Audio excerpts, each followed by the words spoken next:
I was invited by Pokemon World Champion Wolfey to compete in the first ever Pokemon Legends Arceus tournament alongside a bunch of other content creators. How exactly does a game without PvP handle a tournament, you ask? Well, here's the breakdown. The participants would be given 30 minutes to catch all of the Pokemon they plan on using for their teams, and afterwards would take an additional 30 minutes to build their movesets and stats in Pokemon Showdown. Then we would do double battles to the death until there was only one creator standing atop the mountain of content corpses. The timer started and it was off to the races for all of us. The creators could be easily divided into two groups at this point. Those who prepared and those who didn't. No! Like the sweaty tryhard that I am, I fell into the former group. I had already planned my route way in advance, so catching my team was a breeze. We were allowed to start our runs from anywhere we wanted on the map, so I perched up in the hardest to reach location on my route in order to catch my first Pokemon, Togekiss. And this Togekiss was a little bit more of a nuisance than the ones that I had caught in my practice runs. I'm like awful at leading my shots. This is why I don't play FPS games, please. Third time's no way!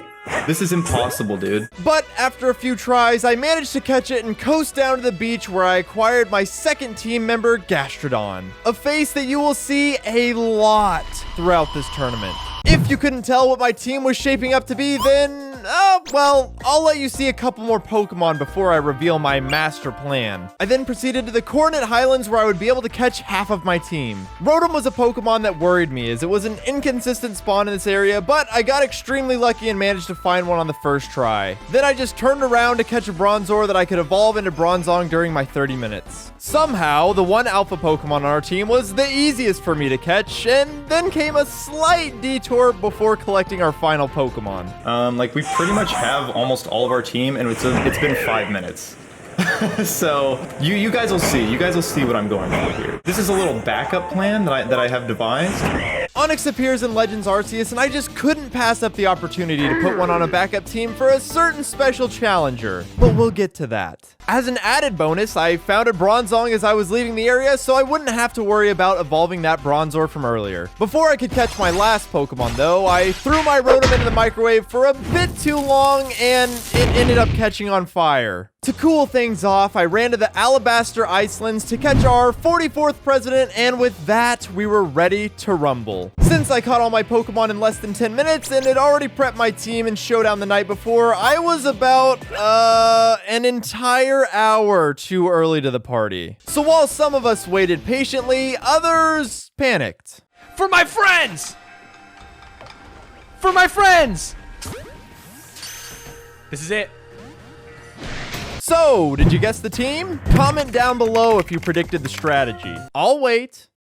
You can subscribe now while you're at it too. That's right, I was running a good old Trick Room team. A staple in my competitive Pokemon career, Trick Room would separate the winners from the losers, as anyone who was unprepared or unfamiliar with how this move works would likely struggle to overcome its grasp. For those of you who aren't familiar with this move, let me explain. Trick Room turns everything you know about Pokemon on its head. Slow Pokemon like Rhyperior and Bronzong are now Usain Bolt levels of fast, as the slower the Pokemon's speed stat under Trick Room, the quicker it's able to move. Bronzong is a great Trick Room setter, so he was a must-have for the team, and as you'll soon see, I was not the only one with this idea. Resident Sleeper the Gastrodon would, well, put people to sleep. As for the rest of the team, Togekiss would redirect any unwanted single-target moves with Follow Me, Rhyperior would be our big, slow sweeper, and the duo of Abomasnow and Rotom Heat would be our closers. In order for my perfect team to be declared the winner of the tournament, however, I would first have to make it through the absolute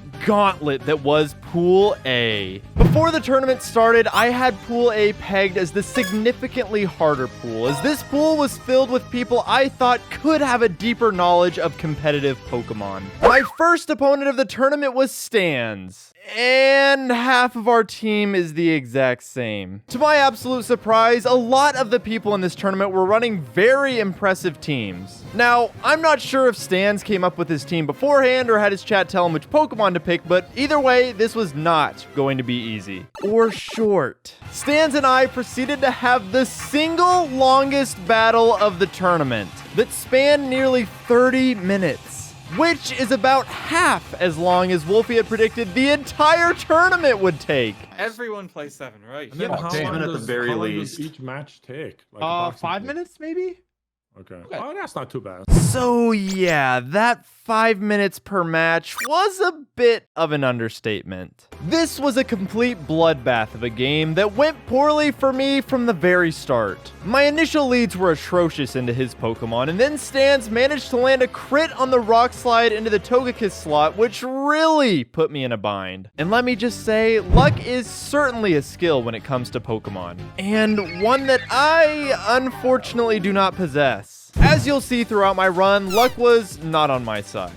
Crits, flinches, freezes, just to name a few of the roadblocks that would await me. In this match alone, I managed to get frozen by Ice Beam twice. Well, I think this might just be a bad luck game. Ice Beam. Oh my god, he's gotten 2 freezes! You can see why I didn't think I was going to be able to bring this one back. Somehow or another, I managed to climb my way back with a Bomb of Snow and Rotom Heat, closing things out just like I had planned. Like a Bulbasaur protects itself. Scissor protects itself. Gyro Ball, nice protect. Overheated, they called it! Oh my god!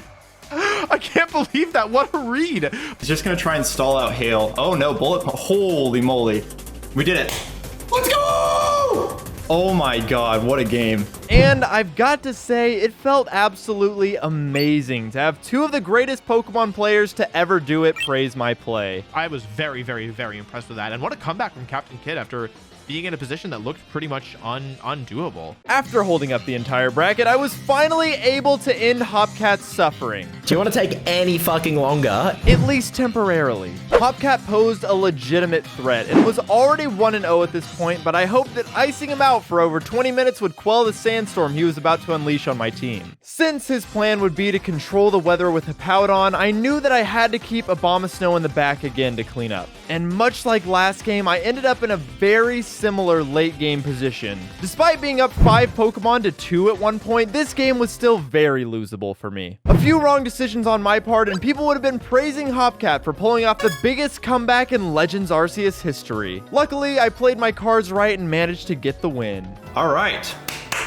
Another win on the board. After that, I was sitting at a comfortable 2-0. My next opponent was Candy Eevee, who was also running a sand team. And, unfortunately, her team was very weak to ice. Like, really, really weak to ice. One harsh blizzard was all it took to topple her team. This match just felt mean. I feel dirty running this. The one positive was that I was finally getting caught back up in the bracket with that speedy victory. After that, I'm 3-0 and chilling at the top of the standings. But I was absolutely not ready for the brutal battle that awaited me next. Alpharad is the person I had collaborated with the most about this tournament. The 2 of us had talked at length about different strategies we were thinking up and what the meta might look like come tournament day. With all of our combined knowledge being put to the test, this was shaping up to be my most difficult battle. You want me to throw? I'll throw for you, man. Dude, throw for content. Let's do it, baby. Whew. Expending that much brain power left me exhausted, but I had to gear up for another tough test. Tierzu zoomed into this competition as this was the fastest team I would play all day. Unfortunately, that just means that this team gets obliterated by Trick Room. After this one, I was really starting to get the feeling that the other competitors in Pool A might not have been having the most fun. Okay, now I protect. Come on, bro. My last guy, you gotta put him to sleep. I did run Trick Room specifically knowing that it would take immense mental fortitude to overcome, so I was really just reaping the benefits of my own decision. To my opponent's detriment, I was now 5-0 with just 2 games left before the grand finals. And, well, my next opponent is, winless. This was all of a sudden starting to feel very doable for me. However, even though Point Crow was sitting at 0-5, I never want to underestimate an opponent, so I was still going to go all out. Oh, I'm so nervous. I'm so nervous, guys. And it's a great thing that I did because Point Crow absolutely had me on the ropes. Between a Belly Drum Snorlax and a Destiny Bond Frostlass, the opportunity to lose was constantly on the table. I was playing as carefully as possible to keep my perfect record intact.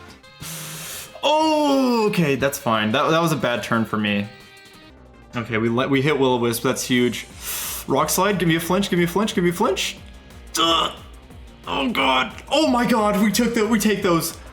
Oh, we're faster than the Gyarados, so I can just do Earthquake Thunderbolt into the Gyarados. Please. Yes. Yes. Oh my god. GG. Yeah, GG's. I didn't even need to use Trick Room against you, so you know what? I feel like I earned that victory. And without using Trick Room a single time, I managed to make it to my last round of the pool unscathed. There was only one opponent left for me to face. An opponent that I've kept hidden to you this entire time. We were both undefeated heading into this final match that would determine everything. But this match went beyond this tournament. This match went beyond Pokemon Legends Arceus. This match even transcended any of the competitors in the event. This was a chance for the ultimate redemption, as the opponent standing before me was none other than Pokemon Challenges. A man who has critiqued many a Pokemon player, and most infamously, me. I can't. Was now my final obstacle to overcome and provided a chance to redeem my legacy as a somewhat decent Pokemon player. We were the only two players in the entire tournament who had yet to drop a game, and we were about to square off in a match that meant so much more than just determining who would play the winner of Pool B. My entire pride was on the line for this one, and that's why this was the greatest match I've ever played. Is how this fairy tale ending would have gone. Unfortunately, we live in the real world, and this match was awful. I don't even want to show any gameplay because it wasn't even slightly close. My team was just not built to handle this silly Octillery, as it countered nearly my entire team. This was, of course, not the outcome that I had wanted, but I hope that I did enough throughout the course of the tournament to earn the respect of everyone and start repairing my image after the incident. What did I say, Brayden? What did I say? Fuck? What did I say? I had caught an Onyx specifically for this moment, but it didn't feel appropriate to change up the team when I was on such a hot streak. In hindsight, it would have been perfect to pull it out for that moment, but I think I still could have played much better and given myself a chance to win with the team that I had. JaidenAnimations and I both finished second in our respective pools and just shook on the idea of sharing the bronze medal because I don't think either of us wanted to play against the other's team. No! God, please, no! No!